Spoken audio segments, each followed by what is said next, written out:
नमस्कार मित्रों, मैं doctor Yogendra Kumar, assistant professor in economics, government girls college Ajmer. आज का हमारा विषय अल्पाधिकार प्रतियोगिता है, यानी ओलिगोपोली। जैसा कि आपको पता है, हम मार्केट का अध्ययन कर रहे हैं। उसके अंतर्गत हमने पूर्ण प्रतियोगिता यानी इम्परफेक्ट कंपटीशन, दूसरा अपन ने मोनोपोली एकाधिकार के बारे में पढ़ा, और तीसरा जो मार्केट पढ़ा था वो पढ़ा था एकाधिकारात्मक यानी मोनोपोलिस्टिक। इन सब के वीडियोस इस YouTube चैनल पर उपलब्ध हैं, आप इसे देख सकते हैं। और उसी क्रम में जब हम इम्परफेक्ट मार्केट की ओर बढ़ते हैं, अपूर्ण प्रतियोगिता की ओर, तब हम ओलिगोपोली यानी अल्पाधिकार का अध्ययन करते हैं। हम बात कर रहे हैं अल्पाधिकार के सिद्धांत की, थ्योरी ऑफ ओलिगोपोली की। इसके अंतर्गत हम अल्पाधिकार की विशेषताओं का अध्ययन करेंगे। इसके अलावा अल्पाधिकारी फर्मों तथा बाजारों के अन्य रूपों का व्यवहार, अल्पाधिकार का वर्गीकरण और अल्पाधिकार उत्पन्न होने के क्या कारण हैं, विभिन्न बिंदुओं का अध्ययन करेंगे। तो आइए स्टार्ट करते हैं इंट्रोडक्शन से। बाजार एक ऐसा रूप है जिसमें कुछ एक फर्मों के बीच ही प्रतियोगिता होती है। एक नई तथा उभरती हुई घटना, इमर्जिंग फिनोमेनन है। किसी वस्तु का उत्पादन करने वाली फर्मों की संख्या अधिक नहीं बल्कि अल्प होती है। तो अल्प का अल्पाधिकार के बारे में पढ़ रहे हैं हम, तो इसमें फर्मों की संख्या कैसी होती है? अल्प होती है, कम होती है, थोड़ी होती है। तो बाजार में परस्पर प्रतियोगिता करती है, तो बाजार में परस्पर प्रतियोगिता होती रहती है, जो थोड़ी सी है, 10, 15, 20, 25, कोई एक संख्या से हम निर्धारित नहीं कर सकते। वो 8 भी हो सकती है, 10 भी हो सकती है, 15 भी हो सकती है। मतलब वो संख्या जो होती है विक्रेताओं की बहुत अधिक नहीं होती, वो काउंटेबल होती है, और बहुत थोड़ी फर्में होती हैं, जिसके कारण उसमें परस्पर प्रतियोगिताएं चलती रहती है। स्थानीय नहीं किंतु प्राय अंतर्राष्ट्रीय बाजार में प्रतियोगिता इतनी तीव्र होती है कि अंतर्राष्ट्रीय से अर्थशास्त्री से गला काट प्रतियोगिता कहते हैं। थ्रोट कट कंपटीशन होता है ये। ऐसे बाजार को अल्पाधिकार बाजार कहा जाता है। जैसे कि आप उदाहरण के रूप में देख सकते हैं, Coke, Pepsi, Coca Cola, Thums Up, Mirinda, ये तो इनके ब्रांड हो गए। कनाडा ड्राई, तो ये इंटरनेशनल लेवल पे ऐसी सॉफ्ट ड्रिंक हो सकती है। तो आप ये कोई बहुत ज़्यादा नहीं होती है, 40-50 कंपनियां हो सकती है। तो ऐसी जो सॉफ्ट ड्रिंक की कंपनियां होती हैं, इनमें परस्पर प्रतिस्पर्धा चली रहती है। आप टीवी में ऐड भी देखते हैं, तो ये विभिन्न प्रकार के ऑफर्स को लाती रहती है। और गैर कीमत प्रतियोगिता जिसे हम कहते हैं, या विक्रय लागतें, जो हमारी विक्रय लागतें होती है, सेलिंग कॉस्ट होती है, वो भी इनकी अच्छी होती है। तो इस प्रकार सॉफ्ट ड्रिंक के उदाहरण हम ले सकते हैं। इसके अलावा कार्स होती है, तो जैसे जनरल मोटर हुआ, टोयोटा हुआ, Maruti Suzuki, Hyundai, Ford, Mahindra, ऐसी और कई फर्में हो सकती है। कुछ और फर्में भी हो सकती है। तो ये सब जो फर्में होती हैं, ये इन फर्मों को हम अल्पाधिकार के अंतर्गत मानते हैं। तो ये सब अल्पाधिकार के अंतर्गत आती है।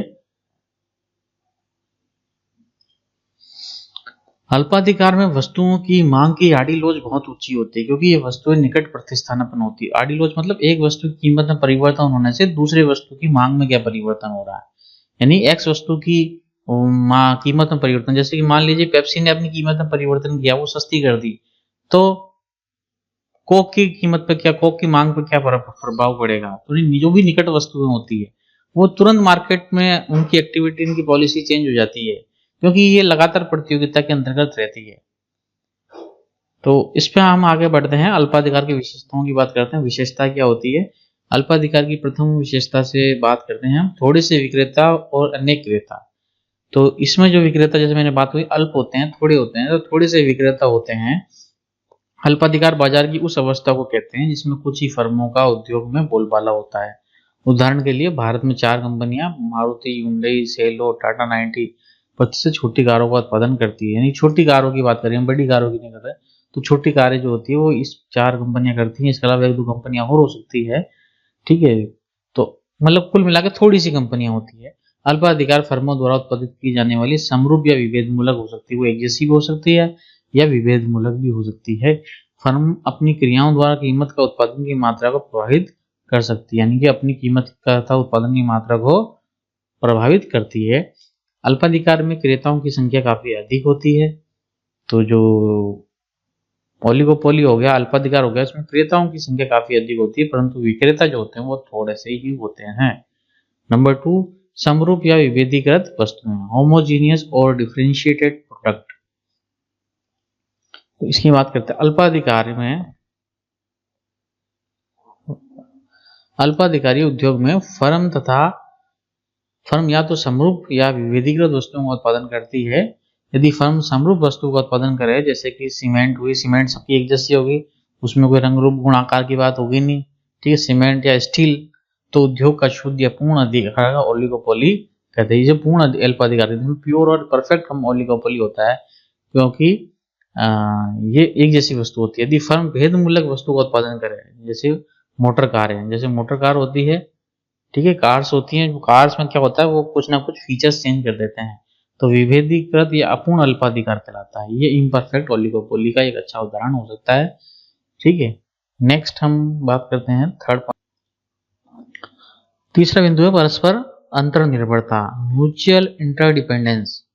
फर्मों की परस्पर अंतर्निर्भरता अल्पाधिकार की एक महत्वपूर्ण विशेषता है, यानी आपस में ये अंतर्निर्भर होती है फर्में। अंतर्निर्भरता का अर्थ है एक फर्म दूसरे की कीमत तथा उत्पादन संबंधी निर्णयों से बहुत अधिक प्रभावित होती है।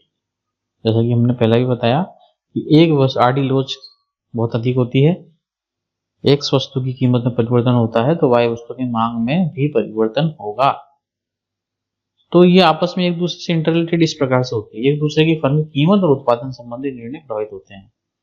एकाधिकार तथा प्रतियोगिता में फर्म स्वयं स्वतंत्र निर्णय लेती है। ये निर्णय अपने स्वतंत्र ले रही है और कार्रवाई करती है तथा उन्हें इस बात की परवाह नहीं होती कि उनके निर्णय तथा कार्रवाई का अन्य फर्म पर क्या असर पड़ेगा या अन्य फर्मों की प्रतिक्रिया का उन पर क्या प्रभाव पड़ेगा।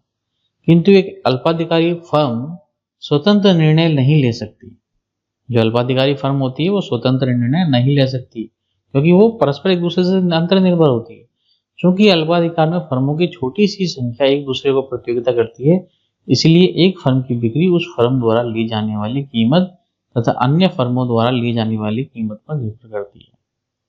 यदि एक फर्म कीमत को कम करती है, ये बात महत्वपूर्ण है, यदि एक फर्म कीमत को कम करती है तो उसकी बिक्री बढ़ेगी, किंतु उद्योग की अन्य फर्मों की बिक्री घट जाएगी। ये आड़ी लोच का उदाहरण हो सकता है। एक फर्म की कीमत कम करती है तो उसकी बिक्री तो बढ़ जाएगी, परंतु जो उसकी कम्पिटिटिव फर्म्स होती है उसकी बिक्री घटेगी, क्योंकि उसकी तुलना जो निकट स्थानापन्न वस्तु होती है वो जिसने कीमत कम कर रही है उसकी तुलना में महंगी हो जाती है। तो ऐसी अवस्था में बहुत संभव है कि अन्य फर्में भी अपनी कीमतों को कम कर दें। अन्य फर्मों द्वारा कीमत को घटाने से पहले फर्म के लाभ घट जाएंगे, अतः कीमतों को घटाने का निर्णय लेने से पूर्व पहले इस फर्म का बात का पूर्व तथा अनुमान हिसाब लगाएगी कि अन्य फर्मों की प्रतिक्रिया क्या होगी, इस प्रतिक्रिया का उसके लाभ पर कैसा प्रभाव पड़ेगा। अल्पाधिकार में वस्तुओं की मांग की आड़ी लोच बहुत अधिक होती है। तो इस प्रकार से ये परस्पर अंतर्निर्भरता होती है। एक फर्म जो है कीमत यदि कम करती है तो दूसरी फर्म की बिक्री घट जाएगी, तो परंतु जो कीमत कम कर रही है तो वो अपना लाभ को भी देखेगी कि मेरे को लाभ कितना हो रहा है, कहीं मुझे कीमत कम करने से हानि तो नहीं हो रही है। तो कई सारे फैक्टर्स होते हैं जिनके कारण कीमतें प्रभावित होती हैं। नेक्स्ट हम बात करते हैं एक रूपता का अभाव, लैक ऑफ यूनिफॉर्मिटी। फर्मों के आकार में एक रूपता का अभाव अल्पाधिकार की एक अन्य विशेषता है। कुछ फर्में बहुत बड़ी है और कुछ छोटी होती है, कुछ तो बहुत बड़ी हो जाती है कुछ छोटी हो जाती है। उदाहरण के लिए मारुति उद्योग का छोटी कार उद्योग में 86% भाग है, जबकि सेंट्रो और टाटा का सापेक्षिक कम है। तो एक रूपता से तात्पर्य है कि सब वस्तुएं जो होती है एक जैसी नहीं होती है। कुछ फर्में बहुत बड़ी होती है और कुछ छोटी होती है, फर्मों में एक रूपता का भाव होता है, ठीक है। कुछ फर्में बड़ी होती है कुछ छोटी होती है। तो बड़ी फर्में होती हैं तो वो मार्केट को जैसे बहुत ज्यादा कैप्चर कर लेती है। जैसे छोटी उदाहरण के रूप में हमने छोटी कार की बात करी, तो छोटी कार ज्यादातर मार्केट में जो 86% मारुति का होता है। ये परसेंटेज ऊपर नीचे हो सकता है, परंतु ज्यादा से ज्यादा भाग मारुति उद्योग का है, जबकि उसके बाद सेंट्रो टाटा का नंबर आता है। तो फर्मों में एक रूपता का भाव होता है, कुछ फर्में बड़ी होती है कुछ फर्में छोटी होती है, ये इसकी विशेषता है अल्पाधिकार। विज्ञापन, एडवर्टाइजमेंट। नेक्स्ट है एडवर्टाइजमेंट। एक अल्पाधिकारी फर्मों पे विज्ञापन पर बहुत राशि खर्च करनी पड़ती है। जैसे कि हम कार्स के एड बहुत ज्यादा देखते हैं, पेप्सी कोक के एड्स बहुत ज्यादा देखते हैं, ठीक है। जहाँ थोड़ी सी फर्में होती है और बड़ी और छोटी फर्में होती है, आपस में युद्ध होता है कीमत प्राइस वार होती है तो वहाँ विज्ञापन का बहुत महत्व हो जाता है। कीमत दृढ़ता प्राइस रिजिडिटी तथा उत्पादन की ऊंची आड़ी मांग लोच के कारण एक अल्पाधिकारी फर्म के लिए अपनी बिक्री को बढ़ावा देने का एकमात्र उपाय वस्तु का विज्ञापन है। तो विज्ञापन के माध्यम से वो अपनी वस्तु की बिक्री को बढ़ाते हैं। विज्ञापन पर किए जाने वाले खर्च को प्राथमिक लक्ष्य विज्ञापित वस्तु की मांग को प्रोत्साहित करना है। प्रोफेसर बॉमल ने क्या कहा इसके बारे में, देखिए प्रोफेसर बॉमल कहते हैं यदि यह अल्पाधिकारी है जहां विज्ञापन करना अपना पूरा प्रभाव प्रकट करता है और अल्पाधिकार में जीवन तथा मृत्यु का प्रश्न बन जाता है।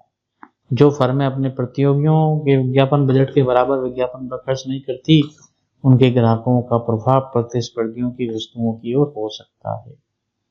तो इस प्रकार से विज्ञापन जो है अल्पाधिकार के अंतर्गत अत्यंत महत्वपूर्ण विषय हो जाता है।